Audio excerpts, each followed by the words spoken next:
Bonjour, nous allons suivre aujourd'hui la formation de 7 heures obligatoire pour la conduite d'un 125 cm3, qu'il s'agisse d'une moto, d'un scooter ou encore d'un 3 roues de la catégorie L5E type MP3. Nous allons pour cela nous rendre au CER Bobbio et suivre toute la journée 4 stagiaires. C'est parti.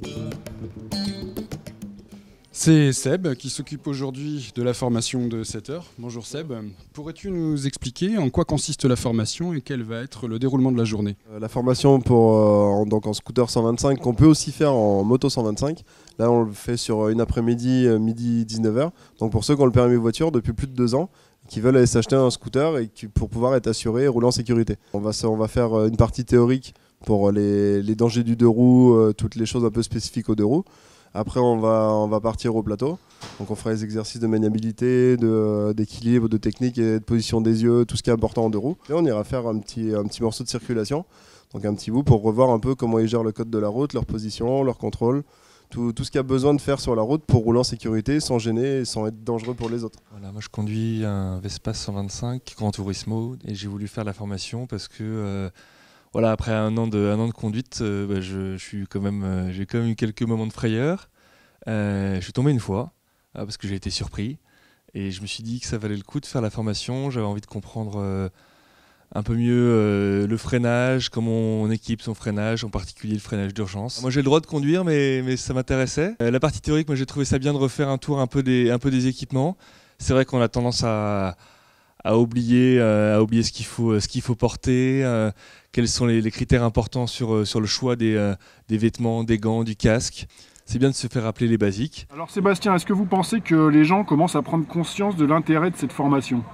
Donc maintenant oui, ça doit faire un peu plus d'1 an que c'est obligatoire. Et au début ils venaient en se disant, surtout ceux qui avaient un peu d'habitude, ils venaient en se disant bon, on n'a pas besoin de le faire mais on est obligé, les assureurs nous obligent à le faire, ça nous coûte 300 et quelques euros, ça coûte des sous et c'est un moyen de nous piquer des sous. Ils nous ont dit que c'était bien d'avoir un minimum de base, et encore que c'est vraiment des bases, parce qu'après c'est au fil du temps que l'expérience se fait surtout.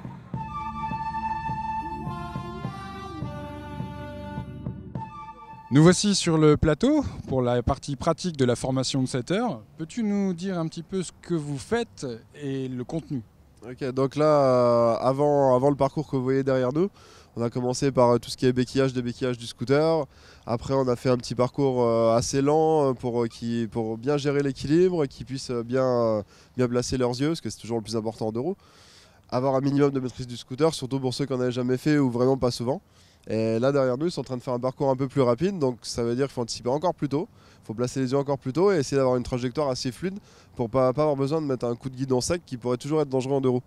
Ouais, mais si tu tournes trop, tu vas mettre les pieds par contre, tu vois. Donc c'est un peu comme l'allure. Faut que tu arrives les coudes avec ton allure.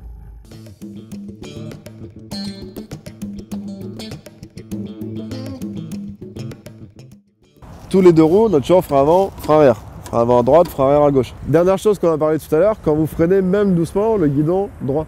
Derrière nous actuellement sur le plateau, l'exercice du freinage, l'un des plus difficiles. Le but étant d'apprendre à bien contrôler et bien maîtriser la répartition entre le freinage avant et le freinage arrière. Le freinage étant le plus souvent une source d'accident en scooter et à moto.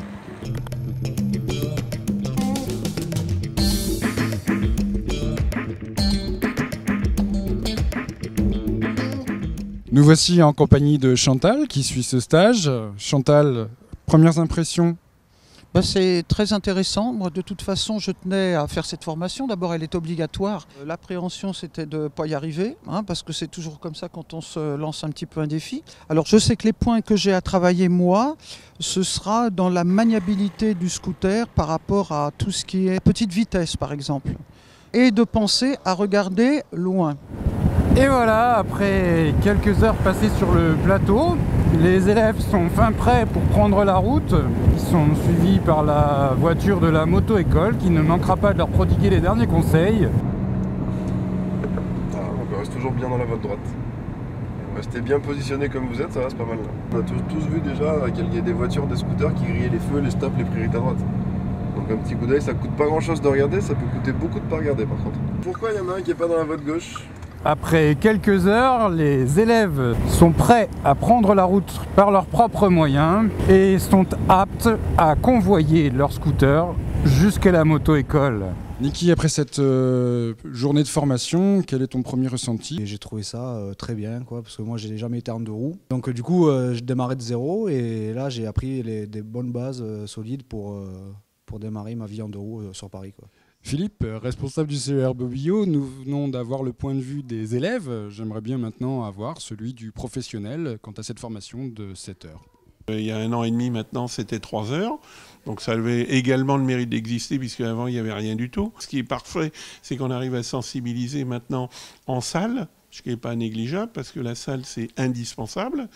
Là, les gens qui sont venus nous voir, ils sont venus nous voir cette année. Laissons-leur le temps de rouler un petit peu, de circuler par leurs propres moyens. Et peut-être que l'année d'après, avoir une obligation de faire une deuxième formation. Je dis peut-être. Commencez par rouler un petit peu, surtout avec un scooter que vous ne connaissez pas, en freinage, accélération. Faites gaffe à tout, surtout. Faites gaffe aux autres, comme on disait tout à l'heure. Vous savez, vous, ce que vous faites, vous savez pas ce que les autres, comment ils réagissent, ce qu'ils font, ce qu'ils voient et ce qu'ils voient pas. Suite à cette formation de 7 heures, on obtient une attestation, l'attestation que tous nos candidats du jour vont obtenir, sachant que si vous ne vous sentez toujours pas à l'aise après ces 7 heures de formation, il reste toujours la possibilité de continuer le cursus et de reprendre quelques heures de conduite dans une moto-école de votre choix.